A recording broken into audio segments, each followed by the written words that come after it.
So the first tool I'm going to talk about is easel.ly, and that's easel.ly.com. This is a free website that provides thousands of different templates for users to use to display their information. So if you want to just click on this one real quick, some of the cool features that it has is that you can change the background of the template. You can honestly use the one that they give you, or you can change it. So if we want to change this one, say we want to make it blue. Okay, so you can do that. You can draw, you can add shapes. So say I want to arrow over. Okay, you can do that. You can change the text. So I could say EDT is awesome. Okay, you can change the text of the templates. You can delete things. You can add charts if I want maybe a line graph right there for some reason, and you can edit that as well. So there's many cool things that you can do. It's easy to share. You can invite a friend to edit it, share by email, share by link. Awesome. Some of the reviews about it are that people just like that there are so many graphics, templates, and options. Okay, so you honestly have just so much to choose from. Another comment was that it's easy to share work. So as a student, I'd love to just be able to send this to my teacher and call it good. And I'd love, as a teacher, to be able to just have that rather than have a paper copy. I know a complaint was just the resizing of the space. So, you kind of have to get the sizing right in the beginning, or else you're going to have to change the whole thing at the end, which is a little bothersome. And for some other people, it takes some time to figure out. So I really think it just depends on the user. But I feel like that's, something easy to get over. In my own classroom, I think this would be great to use maybe as in a lit circle. So if you go back to this template right here, you could use this as a character analysis. So 11 ways to know, my character, and then give the different ways. You could also use this for argumentative paper. So if you go back to here, you could do school uniforms versus regular clothes and give the pros and cons. So there are many different ways I feel like you could use this, not only in just English classrooms, but in any classroom really. I also think that this just could be applied to my UDL principal because it allows students to customize the display of information in many ways. Not only does it allow them to use various visuals to demonstrate their understanding of a certain topic, but it allows them to alter the background, change the font color of their text, resize the layout, and more. I just think this would be a great tool for students as they use alternative ways to display their understanding. The second tool that I'm going to talk about is Handspeak. This is another free website and tool to use, and this is handspeak.com. And what this is, it allows you to type a word into a search bar, and it'll actually provide a video in which a person uses sign language to show the definition of whatever word you typed in. So if you go up here, and it'll provide you, the search bar. And I'm not going to type in anything right now, but, I'll just tap algebra. So as you can see right there, she just gave the definition of the word algebra by using sign language. That's one of the features. They have Learn ASL, in which they provide tutorials for you to learn sign language if you would like.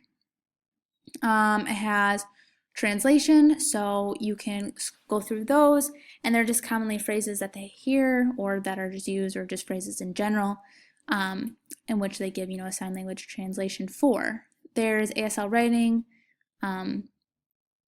culture, okay, just many different things about sign language.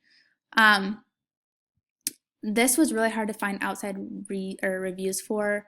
There honestly weren't any, but what people did say about it was just a lot about being able to express yourself. So up here, the beauty of expressiveness, so expressive. A lot of parents commented on here, and said that it was great to see that their child being able to communicate with them in a different way when they really struggled verbally.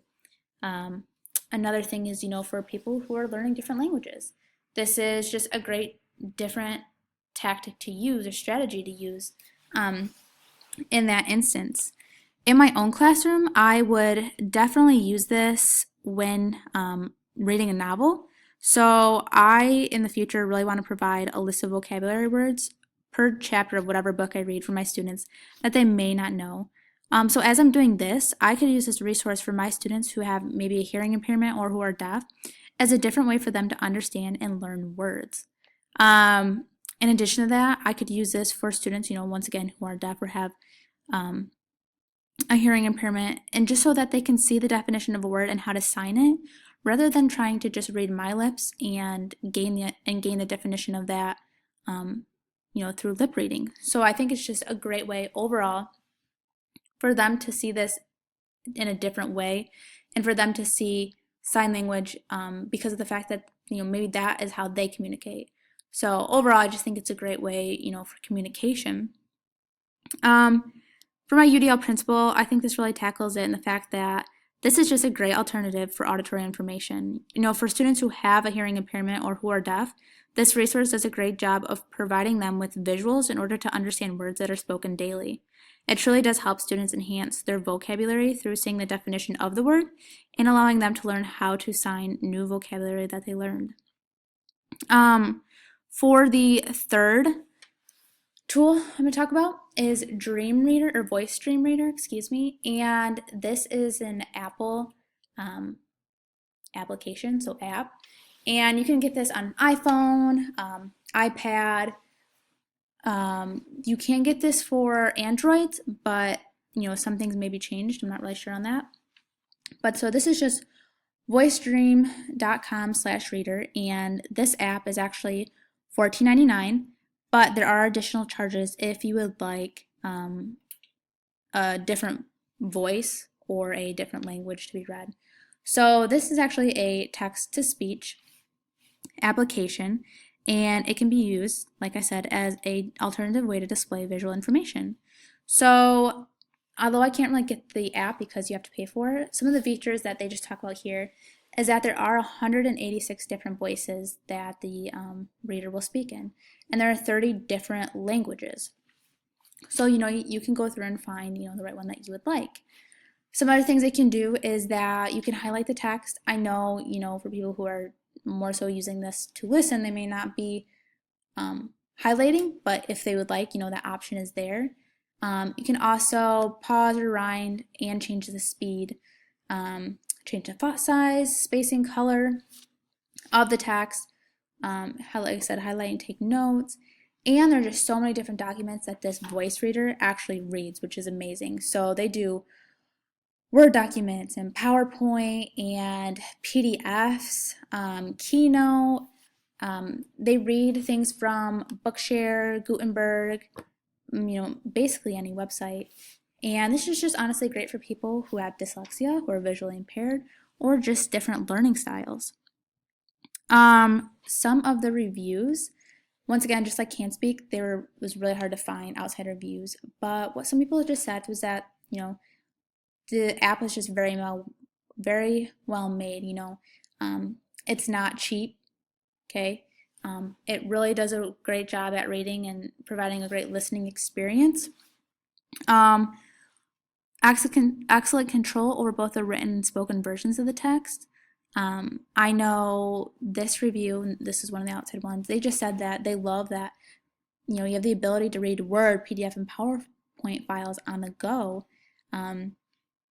The ability to highlight text. What else?